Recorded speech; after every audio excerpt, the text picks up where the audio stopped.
मान तालुक्यात पोलिसांचा बेकायदा कल्याण मटका व्यवसायावर धडक कारवाई। 2 ठिकाणी गुन्हे दाखल, रोख रक्कम व साहित्य जप्त। मान तालुक्यात बेकायदा सुरू असलेल्या कल्याण मटका जुगार व्यवसायाविरोधात दहिवडी पोलिसांनी सलग धडक कारवाई करत शिंगणापूर व दहिवडी इथं 2 वेगवेगळ्या ठिकाणी छापे टाकून 2 आरोपींविरुद्ध महाराष्ट्र जुगार अधिनियम कलम 12(अ) अंतर्गत गुन्हे दाखल केले आहेत। या कारवाईमुळे अवैध जुगार व्यवसाय करणाऱ्यांमध्ये खळबळ उडाली आहे। पहिली कारवाई 31 जुलै 2026 रोजी दुपारी सुमारे 3:30 वाजता शिंगणापूर येथील एसटी स्टँड समोरील पानटपरीच्या अडोशाला करण्यात आली।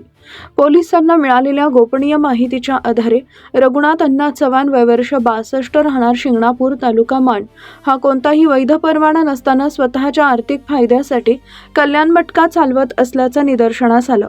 छाप्यात मटका स्लिप बुक, निळ्या रंगाचा बॉलपेन व 750 रुपयांची रोख रक्कम असा एकूण 752 रुपयांचा मुद्देमाल जप्त करण्यात आला।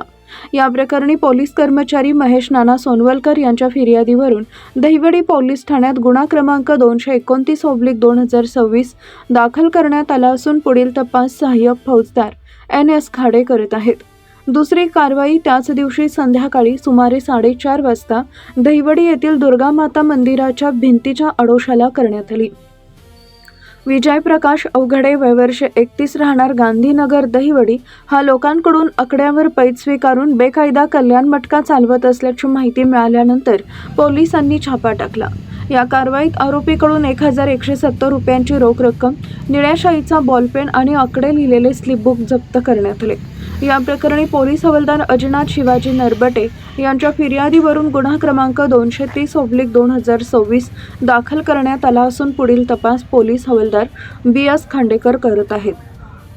दोन्हीही कारवाया सहाय्यक पोलीस निरीक्षक भाऊसाहेब गोसावी यांच्या मार्गदर्शनाखाली दहिवडी पोलीस पथकानं केल्या।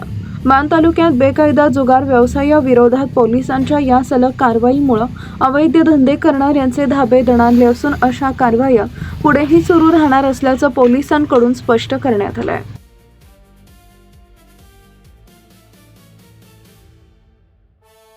आवाज न्यूजसाठी संदीप जठार, गोंदवले।